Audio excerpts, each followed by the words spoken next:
接下来，慈济60周年系列报道风月同天。今天我们要讲的故事主轴叫做在废墟当中发酵。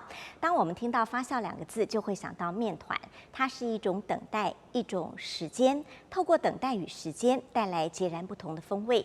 今天的故事要讲的是在时间当中的魔法，让我们看到了一座城市起死回生的过程。不知道您身边有没有菲律宾的朋友，在他们的文化特质还有生活节奏里，有一个名词叫做菲律宾时间，就是指好像天塌下来，菲律宾人也从来不焦急、不躁动，因为在他们的生命当中，他们认为慢慢的等待，时间自然会给出答案。他们甚至相信，等待就像酵母发酵一样，会产生力量和智慧。时间回到2013年。海燕台风侵袭了菲律宾的独鲁万。对于这个每一年有20个台风经过的海岛国家而言，这一次不是简单的或者是一般的台风，它很特别，带来了重大灾情。在独鲁万这座城市，95%的建筑物都被毁损了。很多人在这座城市当中遭遇重灾，国际媒体报道，在这样的情况之下，整座城市恐怕都要被废弃了。洪米安就是在废墟当中的其中一位居民，他是一位烘焙师傅，在披萨店工作。可是风灾带走了他所有的生产设备，也摧毁了他的店家。所以当他家也没了，工作也没了，他也在思考是否该离开这座城市。是否也该转个身，丢下这一切？就在他这么想的时候，洪米安看到有一群人穿着整齐的制服，排着队伍走进了他的家，那是慈济志工。他们来到了，带动了当地居民前所未有的义工代赈计划。这是邀请居民清扫自己的家园，而且还有薪水可以领。一开始没有人相信，参加的人并不多。后来真的有人领到薪水之后，参与人潮越来越多。每天早上，大家会聚在一起，虔诚祈祷，然后开始清扫家园。慈济的以工代赈有2个重要精神，一个是信任，一个是尊严。所谓信任是指，只要你报名参加，就有薪水可以领。在清扫过程，没有人监督，也没有人会考核你，时间一到就来领薪水，这让居民有一种荣誉感跟自律。而尊严则是指慈济提供的代赈金是一般基本工资的2倍，他们有机会领到钱，可以重建家园，甚至做点小生意。于是，在这样的精神贯穿之下，19天造就了一座城市起死回生的奇迹。独鲁万变干净了，居民可以重新的回到自己的家里居住，一切都变得不一样。洪米安当然也变得不同，他发现自己的生命好像在废墟里发酵了，因为透过时间，透过投入了爱的酵母，而变得丰饶，而且充满滋味。在这个过程当中，洪米安跟所有的菲律宾人，不是在等待奇迹，而是把自己变成奇迹的一部分。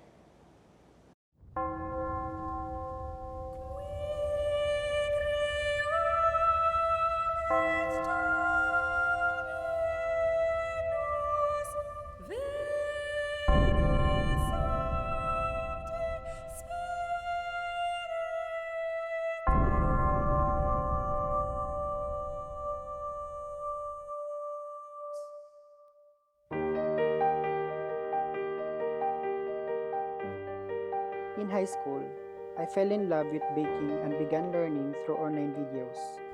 And in college, I chose a baking-related major. But in 2013, Typhoon Haiyan destroyed the Shakey's Pizza where I work, shattering my baking dreams. When disaster struck, fear, grief, and anger were all we had left. My hometown Tacloban became a wasteland. Its recovery is uncertain. Many said it would become a forsaken city. Fortunately, Chuchi arrived.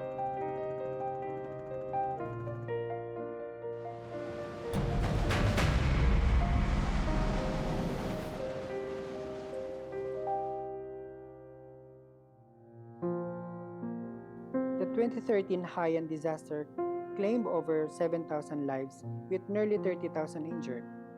In Tacloban, 95% of buildings were reduced to rubble. Those who could live did, we had nowhere to go.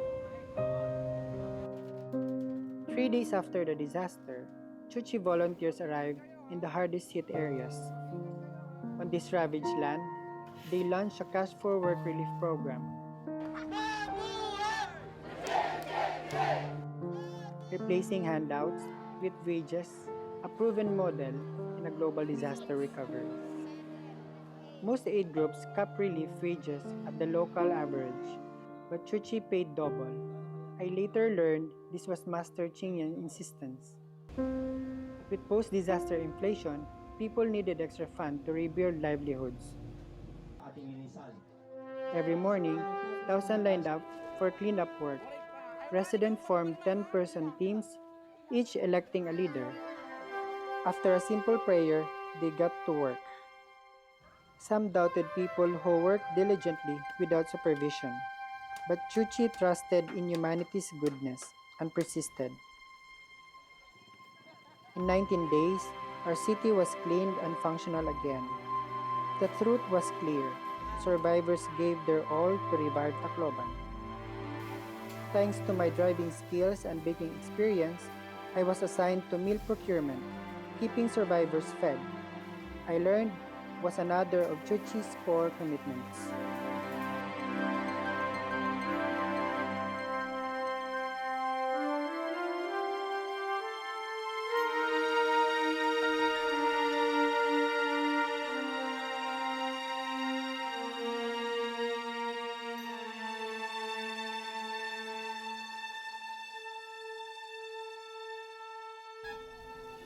With stable job scare, many had to leave Tacloban.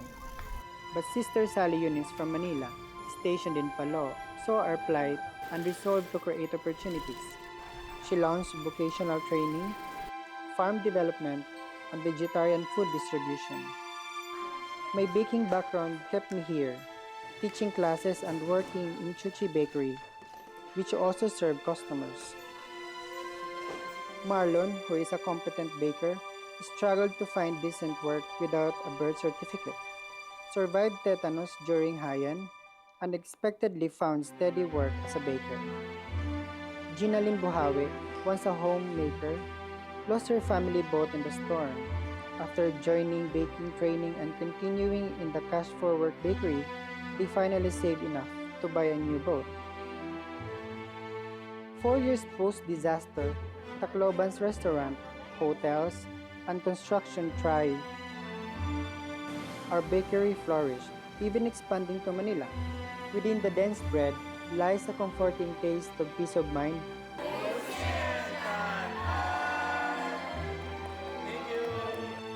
We are grateful for that. After the disaster, our lives were able to ferment and grow in the nurturing cradle of Chuchi.